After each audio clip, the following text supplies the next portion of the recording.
Halo teman-teman, saya Helmi Berandeva. Hari ini saya akan menjelaskan bagaimana itu model pembelajaran di abad 21.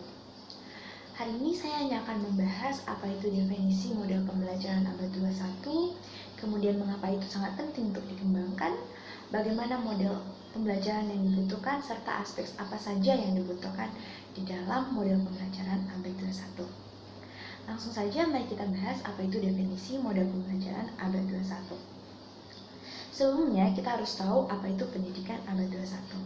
Pendidikan abad 21 adalah sistem pembelajaran yang menuntut kepada skill atau kemampuan dalam berpikir kritis, berkolaborasi, berkomunikasi, dan bagaimana berpikir kreatif.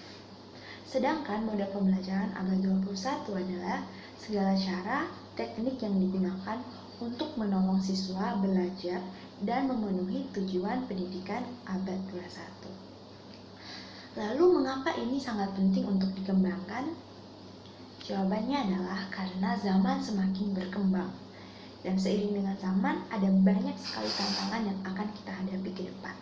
Oleh sebab itu, kita sebagai guru harus mampu menolong siswa untuk dapat menghadapi tantangan zaman tersebut, yaitu dengan memiliki skill-skill yang dibutuhkan.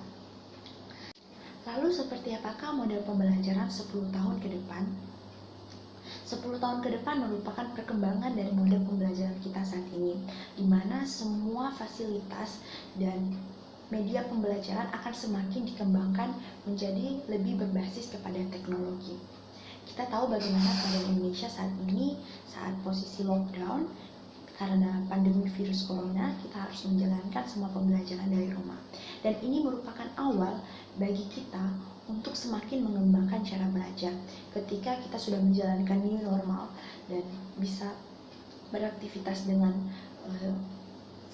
baik seperti sedia kala, maka akan ada proses yang namanya kolaborasi antara pelajaran offline dan online. Tidak semua dilakukan secara tatap muka di dalam kelas, tapi ada kalanya kita akan melakukan secara online, sehingga kita tidak membuang banyak tenaga, tidak membuang banyak waktu untuk mencapai suatu tempat tertentu, tapi kita bisa melakukannya di mana saja dan kapan saja. Kemudian 10 tahun ke depan, semua orang di dalam learning community atau di dalam lingkungan belajar harus mampu memiliki skill-skill belajar, di mana mereka bisa memiliki pikiran yang kritis, bagaimana cara memanfaatkan teknologi, bagaimana cara mengolah informasi yang ada, yang semuanya terbuka di dalam media pembelajaran, di dalam platform-platform yang ada. Dan juga dituntut yang namanya kemampuan dan profesionalitas dari seorang guru untuk sebagai fasilitator. Sekolah bukan lagi menjadi sumber utama, sekolah menjadi wadah dan guru akan menjadi fasilitator, dan siswa akan semakin aktif dan kreatif untuk mencari bahan pembelajaran yang sekarang sudah semakin terbuka. Lalu aspek apa sajakah yang dibutuhkan dalam mengembangkan model pembelajaran ini? Tentu saja yang pertama adalah lingkungan pendidikan yang mendukung, bukan hanya saja di sekolah, tapi juga di rumah, masyarakat, dan pemerintah, di mana semuanya harus saling bekerja sama untuk menciptakan lingkungan belajar yang kondusif. Dan yang kedua, yaitu fasilitas bukan hanya gedung sekolah, bukan hanya perabotan yang ada, tapi juga fasilitas teknologi, fasilitas internet, dan fasilitas platform media belajar yang membantu siswa untuk semakin mudah mengakses pelajaran baik secara offline maupun secara online.